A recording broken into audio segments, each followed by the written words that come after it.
Amém, Jesus. Abra comigo a sua Bíblia, por gentileza, na carta do apóstolo Paulo aos Romanos, capítulo de número 3. Vamos ler dois textos, ou melhor, dois versículos, para a nossa reflexão nesta noite. Hoje é Santa Ceia, e é muito importante, irmãos, nós termos um entendimento, nós compreendermos do porquê da Santa Ceia. E para entendermos a natureza da Santa Ceia, é importante nós entendermos doutrinas bíblicas. E uma doutrina fundamental que está extremamente vinculada à Santa Ceia, que é a Eucaristia, ou seja, a ação de graças, é a doutrina bíblica da expiação através da morte do Senhor Jesus. Então nós vamos fundamentar, vamos ler a palavra do Senhor, Romanos, capítulo de número 3, versículo 25 e 26.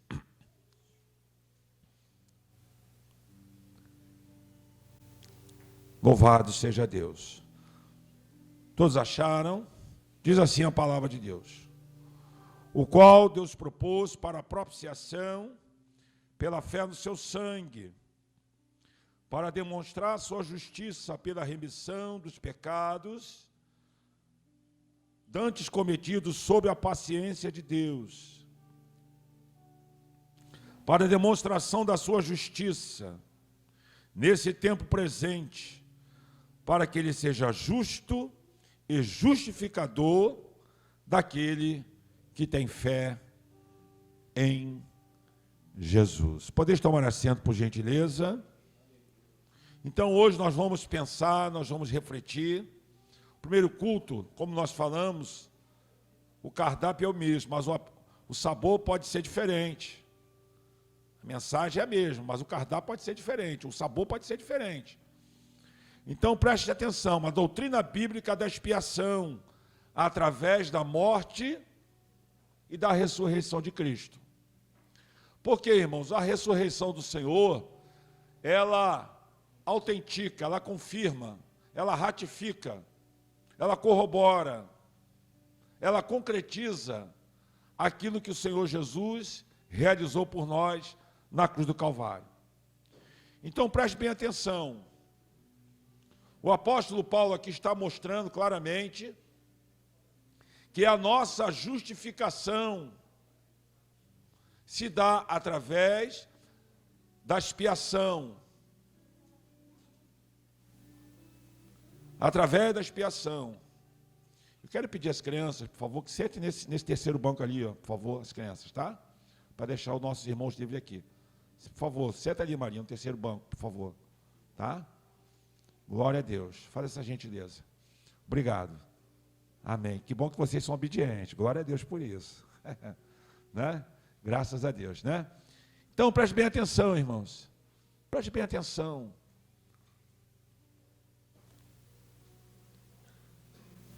A nossa justificação se dá por quê? Porque existe uma necessidade de justificação efetuada pela expiação. Os termos estão vinculados. Porque se nós lembrarmos os 10 mandamentos, nós vamos observar que nós realmente somos pecadores. Eu queria perguntar se tem alguém aqui, de repente tem alguém, né, irmãos? Até hoje, pelas Escrituras, nós sabemos que o único que não pecou foi Jesus Cristo. Tem alguém aqui que pode levantar a mão e dizer, eu nunca pequei? Tem alguém que pode fazer isso? Ninguém, né, irmãos? Vamos relembrar um pouquinho dos 10 mandamentos? Alguns dos 10. Vamos lá. Não terás outro Deus diante de mim, não matarás, não roubarás, não dará falso testemunho, honra o teu pai e a tua mãe, não adulterarás, não cobiçarás. Enfim, irmãos, sabemos que a lei de Deus ela é santa, justa e boa, mas a problemática é que a nossa natureza humana, pecaminosa,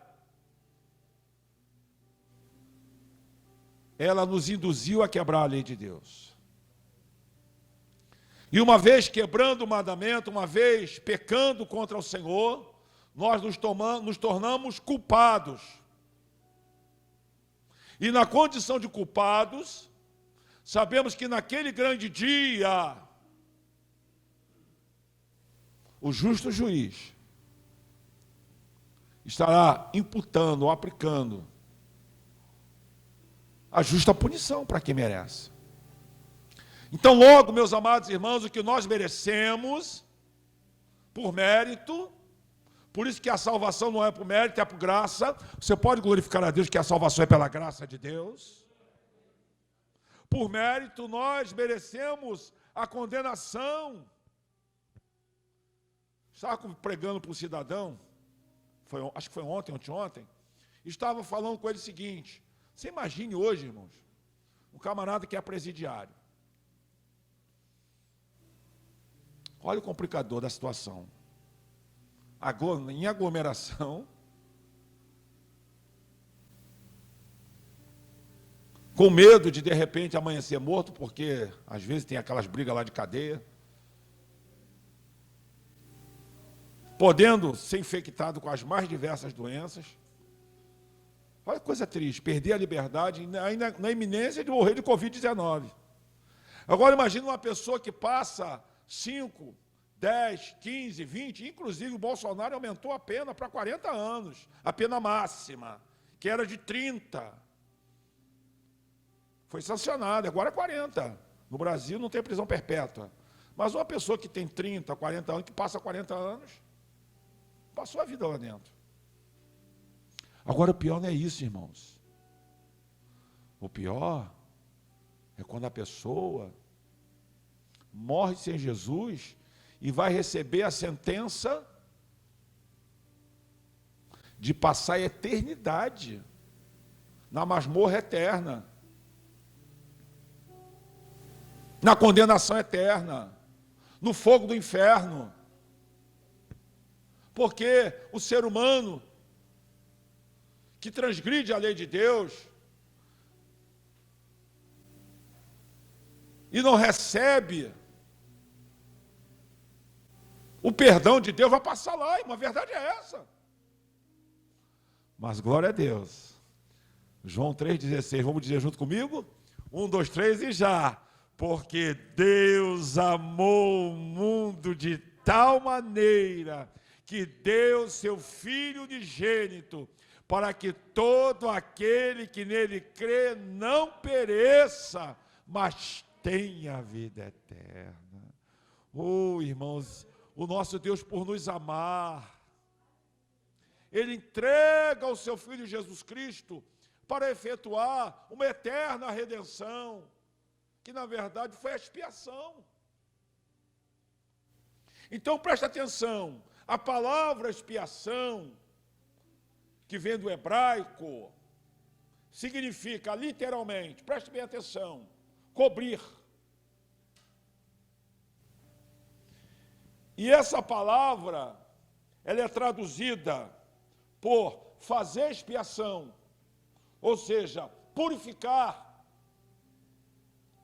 quitar, a ideia de pagar, né, uma dívida, quitar, reconciliar, pacificar, ser misericordioso e adiar. Então, preste bem atenção, a morte do Senhor Jesus na cruz do Calvário, ela fez expiação pelos nossos pecados.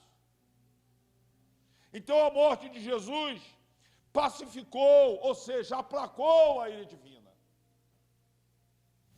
Quitou a nossa dívida, pagou a nossa dívida. Isso me faz lembrar a época que eu trabalhava nas Casas Bahia. Seu Samuel Klein, um dos melhores patrões que eu tive. Eu me lembro que quando chegava no final do ano, teve um ano que chegou no final do ano, deu a louca no patrão. Aí só aquele comunicado através da TV Bahia, presbítero Emanuel, o patrão, seu Samuel, falou, olha, tinha muita gente com pendência, né? Devendo a Casa Bahia, olha, Ele publicou, ó, mandou carta para todo mundo. Perdão da dívida. Irmão, cliente que não aparecia há tanto tempo. Rapaz, recebi a carta do seu Samuel, eu vim comprar de novo. Rapaz, tu veio? Eu fui perdoado. Olha que maravilha.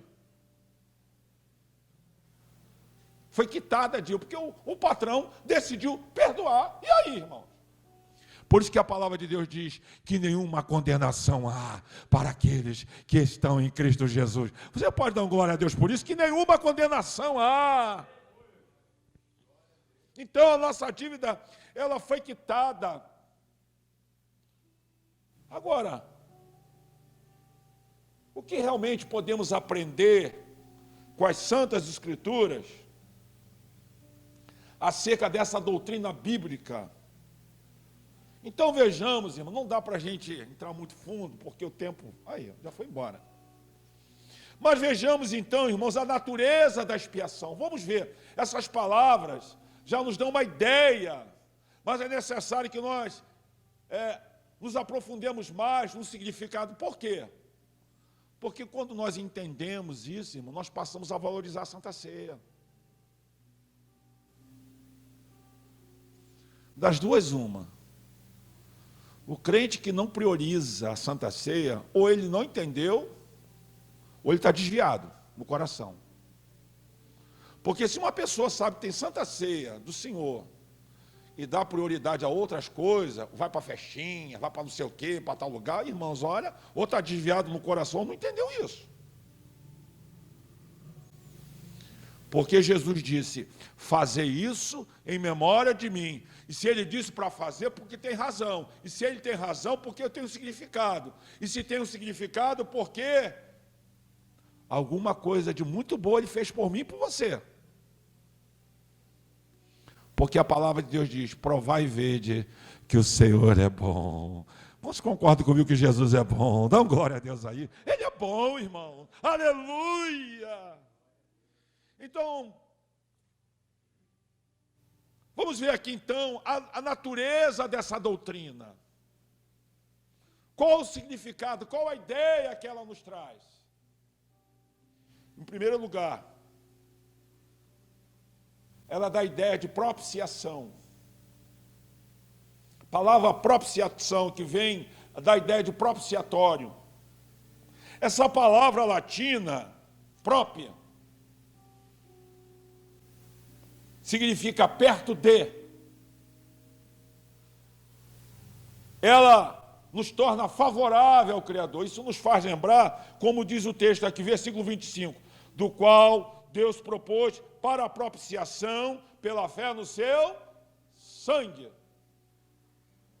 Na antiga aliança, o que acontecia? Tinha lá a arca da aliança e tinha aquela tampa, que era o chamado de propiciatório, que era coberto de ouro.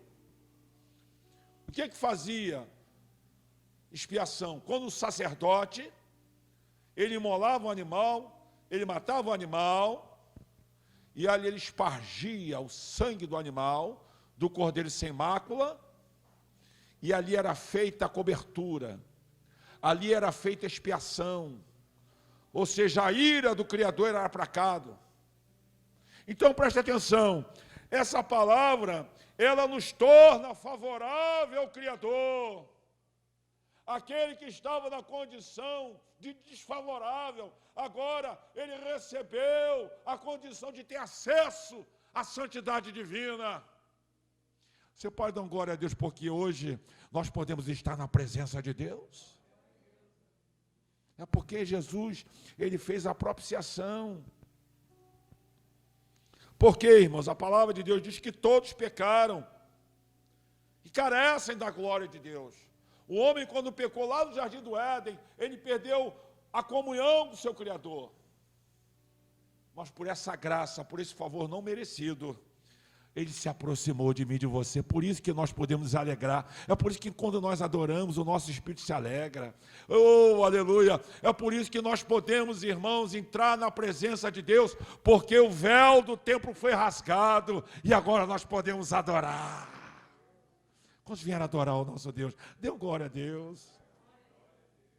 Então, a expiação nos dá essa ideia de nos tornar favorável ao nosso Criador. Mas, em segundo lugar, a expiação nos traz a ideia de redenção. Redenção. O que significa essa palavra? Nos faz lembrar o Cristo Redentor, né, irmãos? Mas não é aquele Cristo de concreto que está lá no Cosme Velho, não. Não. É claro que ali é uma representação cultural, mas nós precisamos pensar o que significa isso, o que realmente a palavra significa, para nós compreendermos o que Jesus fez por nós. O apóstolo Paulo, ou melhor, Isaías 53, 4, 5, vejamos o que diz Isaías, esse texto tão conhecido nosso, né? Abra aí, por favor, Isaías, capítulo 53, verso 4 e 5.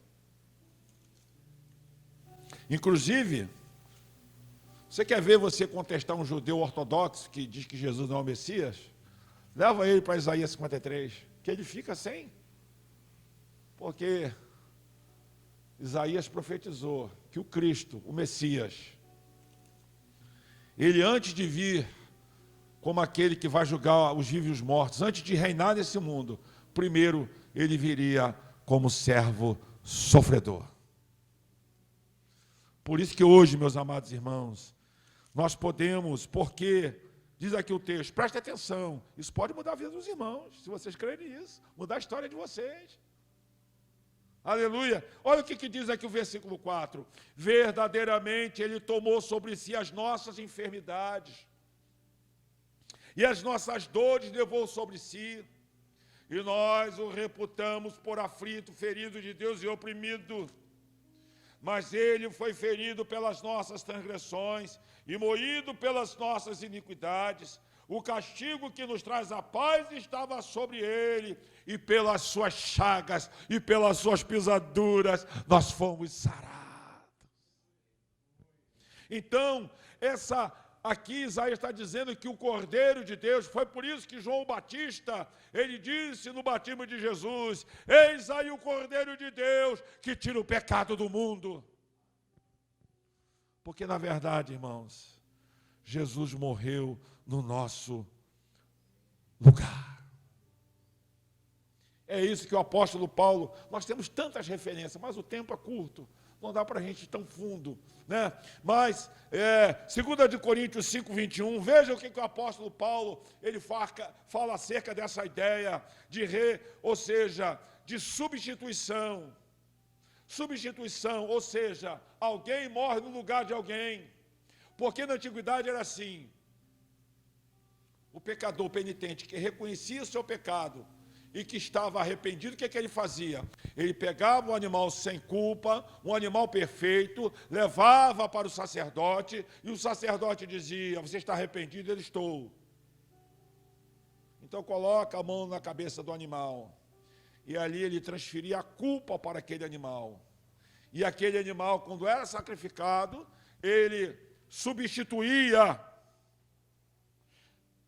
É isso que Paulo está dizendo aqui, 2 Coríntios 5, 21. Quando ele diz, preste bem atenção, diz assim, aquele que não conheceu o pecado, ou fez pecado por nós, olha, objeto direto, ou fez pecado por nós,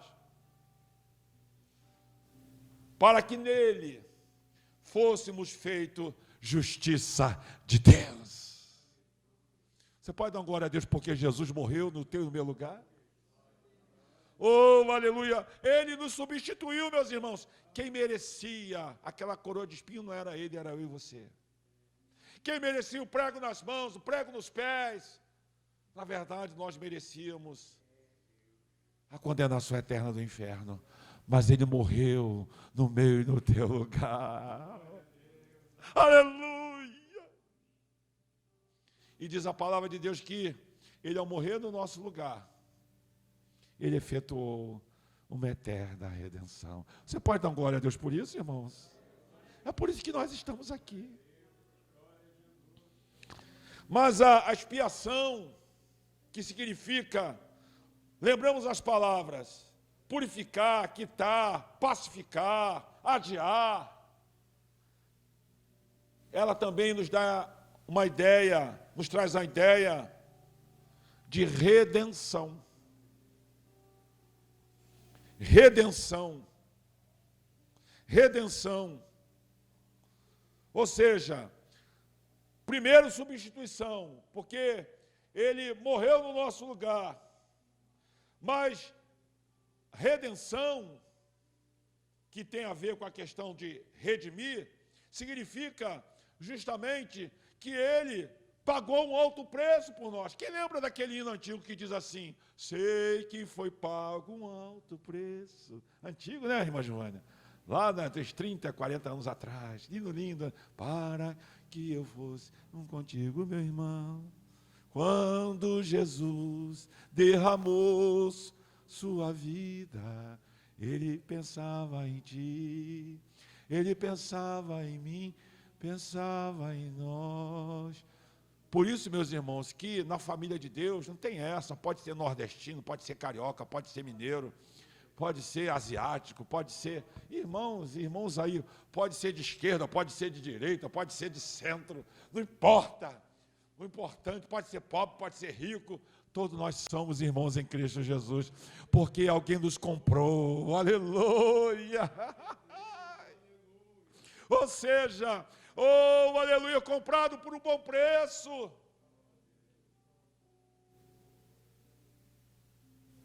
Em Apocalipse capítulo 5, versículo 9, vejamos essa cena linda. Oh, que cena linda da visão de João. Abra comigo a sua Bíblia. Apocalipse capítulo 5, versículo 9, que diz assim, preste bem atenção, depois você lê o contexto em casa, com mais calma, porque João se viu no céu, e ali no céu, um anjo chegou bradando, dizendo com grande voz, versículo 2, quem é digno de abrir o livro e de desatar os seus 7 selos? O livro da revelação, que estava ali, a questão do livro da vida. Aí diz que João chorava muito, porque ninguém no céu, nem na terra, nem debaixo da terra, podia abrir o livro, nem olhar para ele. E diz o verso 4 que João chorava muito. Mas diz o verso 5 que um dos anciões disse para João, não chores. Oh, aleluia. De repente você está chorando por alguma razão. Não chores, porque o Consolador está aqui para te ajudar. Qual o nome da senhora mesmo? Dona Ana. Jesus vai secar. Eu profetizo em nome de Jesus, que se a senhora entregar a sua vida de Jesus. Oh, aleluia. Tem uma irmã aqui que entrou aqui como a senhora. Fica de pé, irmãzita. Lembra, irmãzita, como a irmã entrou? Oh, aleluia. Entrou com você aqui. Quantos anos que a irmã serve a Deus com a gente aqui, irmã? 14 anos. Eu lembro bem da irmã. Obrigado, irmãzita. Você pode aplaudir a Jesus que ele faz isso, irmãos? Oh, nossa irmãzita está aí firme e forte. E eu creio que não será diferente com a senhora. Oh, aleluia. Não chores, não chores. Eu lembro também da irmã Marluce, Não foi, fica de pé, irmã Marluce, fica de pé para testemunhar. Ela entrou do mesmo jeito aqui, não foi, irmão? Não, irmão, pai, não, glória a Deus. Quantos anos que a irmã está servindo a Deus com a gente aqui? 9 anos, está vendo? Deus mudou a história. Elas entraram chorando como a senhora. Oh, aleluia. Mas Jesus mudou a vida delas. E Ele vai mudar a sua história também, minha irmã. Se a irmã quiser. Aí ele disse, não chores. Não chores. Não chores. Eis que o leão da tribo de Judá, a raiz de Davi, que venceu para abrir o livro e desatar os seus 7 selos. E diz o verso de número 9, que diz assim, cantavam um novo cântico dizendo, digna de tomar o livro e de abrir os seus selos, porque foste morto e com teu sangue, oh aleluia, comprastes.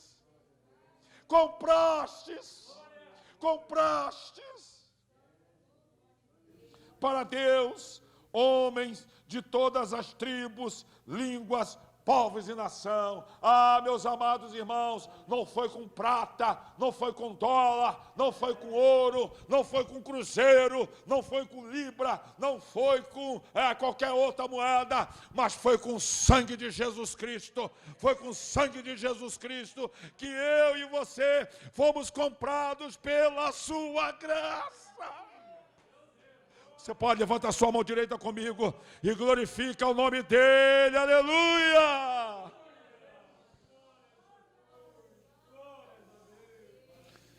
Isso nos dá a ideia de como era a escravatura na antiguidade. Quando aquele senhor que tinha abastado, tinha dinheiro, chegava no mercado de escravos, aí ele dizia: eu quero aquele escravo, mas o escravo é caro, não importa, eu quero comprar ele. Oh, aleluia! E quando aquele senhor comprava aquele escravo, e aquele escravo, ele passava ali aquele tempo ali, meus amados irmãos, dentro ali daquela fazenda, daquela propriedade, aí, segundo a lei judaica, chegava um ano, no 7º ano, ele tinha que libertar o escravo. Ó, agora é o ano da remissão, está lá escrito lá, no livro de Êxodo, Deuteronômio. Aí o Senhor, ó, vou dar a tua liberdade. Mas aí, os caras pensam: não, peraí, esse senhor é tão bom, me trata tão bem, ele é tão bom, eu não quero minha liberdade não. Aí ele pegava a ponta, tipo um prego, um avilax, dá o nome, né? Ele furava a orelha e significava o seguinte: aleluia, a partir de hoje, eu serei um escravo voluntário. Oh, aleluia, por isso que o salmista disse: tu furastes o meu coração. Ah, irmãos, quem entende o amor de Jesus, o seu coração é constrangido, ele é furado. Oh, aleluia, pelo amor de Deus, pela graça de Deus. Oh, aleluia, você que ama o Senhor, adore o Senhor comigo e declare: obrigado, Senhor, porque tu me compraste com teu sangue, aleluia. Mas essa palavra também dá ideia de a doutrina da expiação, ideia também de redenção, ou melhor, de reconciliação. Você quer ver uma coisa? Coisa triste. Eu citei aqui no primeiro culto uma cena muito triste, irmãos. Foi no ano passado. Os irmãos sabem, nós estamos estudando aí essa ciência chamada direito, e no processo de você tem que fazer as chamadas práticas jurídicas, né? Mas uma cena triste que eu me lembro, de tantas cenas tristes que eu vi ali nessa questão aí, eu me lembro que numa audiência de instrução e julgamento, 2 irmãos, sem se falar, uma irmã e um irmão. A irmã processou o irmão, porque o irmão era violento. E ali a defensora pública, juntamente com o promotor, estavam tentando fazer a conciliação dos dois. Não, chama ele aqui, mas ele não quer vir na sala. Aí aquela coisa toda, o juiz chama, vamos tentar. Porque hoje, irmãos, a justiça, antes de ir para a decisão ou a sentença final do juiz, o juiz tenta promover a conciliação.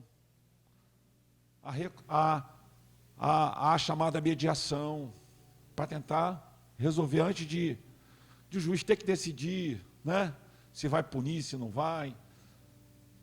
E ali, irmão, com muito custo, aquela defensora pública conseguiu persuadir aquele irmão a fazer um acordo com a irmã. Eu fiquei pensando, coisa triste, quando pessoas de sangue estão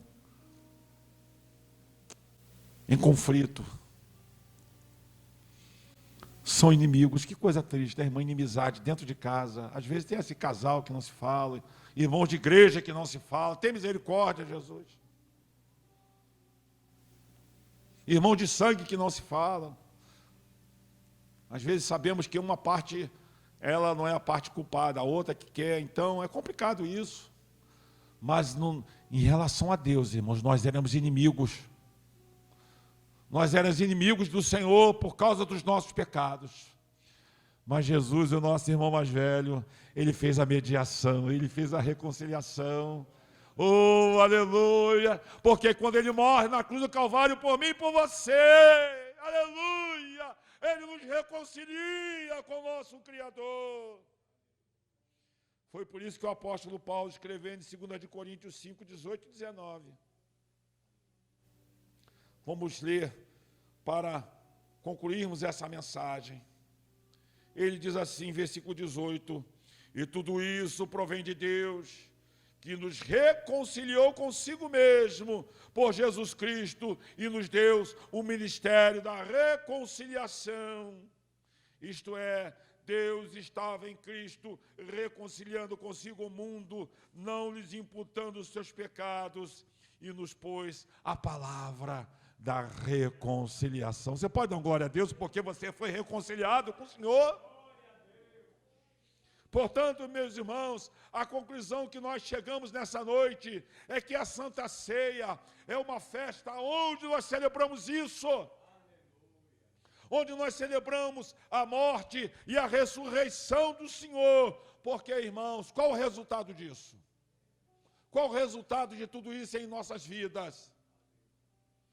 O resultado é que há livramento do pecado, libertação da morte eterna, da condenação eterna do inferno, o dom da vida eterna, vida vitoriosa contra o diabo, contra Satanás e contra o mundo. Nos coloquemos de pé em nome de Jesus, irmãos. A igreja de olhos fechados, vamos orar agora. Pai, em nome de Jesus, queremos te agradecer, meu Deus, porque tu nos dá a oportunidade de ter as nossas vidas reconciliadas,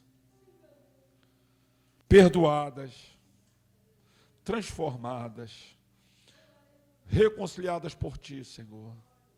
Oh, Deus, abençoados pelo poder da Tua morte na cruz do Calvário, pelo poder da Tua ressurreição, Senhor Jesus. Oh, aleluia. A igreja de olhos